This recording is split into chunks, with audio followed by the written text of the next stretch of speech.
பிறன் மனைவிழையா பேராண்மை நீங்க யாரு கொடுத்துருக்கீங்க? இளமையிலிருந்து விபச்சார விடுதி வச்சு நடத்தினவர் அவரு. பெரியாரு ரொம்ப விபச்சாரி வீட்டிலேயே படுத்து கிடந்தவர். மிகப்பெரிய குற்றச்சாட்டாரு. நான் தரவு கொடுக்குறேன், அவங்க நூல்ல இருந்து தரவு கொடுக்குறேன் நான். அதே புத்தகத்துல 46 பக்கத்துல தமிழனுக்கு பாராட்டத்தக்க இலக்கியம் என்ன இருக்கிறது? வள்ளுவனை சொல்லுவார்கள், அவனை 2000 வருஷத்து மனுஷன், இன்றுள்ள அறிவு வளர்ச்சிக்கு அவனா நமக்கு வழிகாட்டியாக இருப்பது.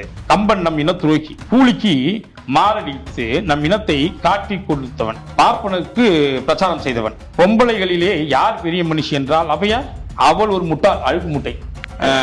கற்புக்கரசி கண்ணகி என்றால் புருஷன்.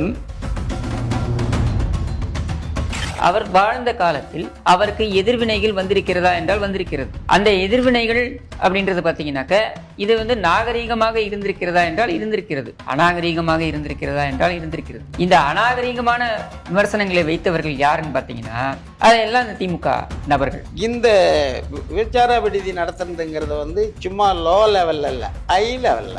இப்ப கலெக்டர், தாசில்தார், யாரு ஆங்கிலேய துறைங்க நான் சொல்றது, அவங்க எல்லாம் வரவர். அவரே சொல்றாரு, இந்த தமிழர் தலைவர்னு பெரியாருடைய அந்த வாழ்க்கை வரலாறு சாமி சேமனார் எழுதனத்திலேயே நானே ஊற்றி கொடுக்குறேன், சோடா கலந்து கொடுக்குறேன், குடிச்சிட்டு ஏன் மூஞ்சிலே வாந்தி எடுக்கிறான் அப்படிங்கிறாரு. இந்திய எதிர்ப்புல அவர் செய்த இரண்டகம் என்பது இன்னைக்கு ரொம்ப பேருக்கு தெரியாது. தமிழ் பேரறிஞர் எல்லாம் பெரும் முயற்சி எடுத்தாங்க, போராளிகள் அங்க தங்கி இருக்கிறாங்க. ஈவேரா என்ன செய்யறாரு, யாருக்கும் தெரியாம அந்த போராளிகளோட போய் பேசி, எதுக்கு வந்தீங்க, இந்திய எதிர்ப்பு போராட்டம் தேவையில்லாத ஒண்ணு, நான் வேணா ஊருக்கு போறதுக்கு செலவு காசு தரேன், நீங்க எல்லாம் ஊருக்கு திரும்புங்க. இது எப்படிப்பட்ட இரண்டை, இதை பற்றி ஏதாவது ஈவேரா வாசிகள் ஏதாவது சொல்லுவாங்களா, சொல்ல முடியுமா?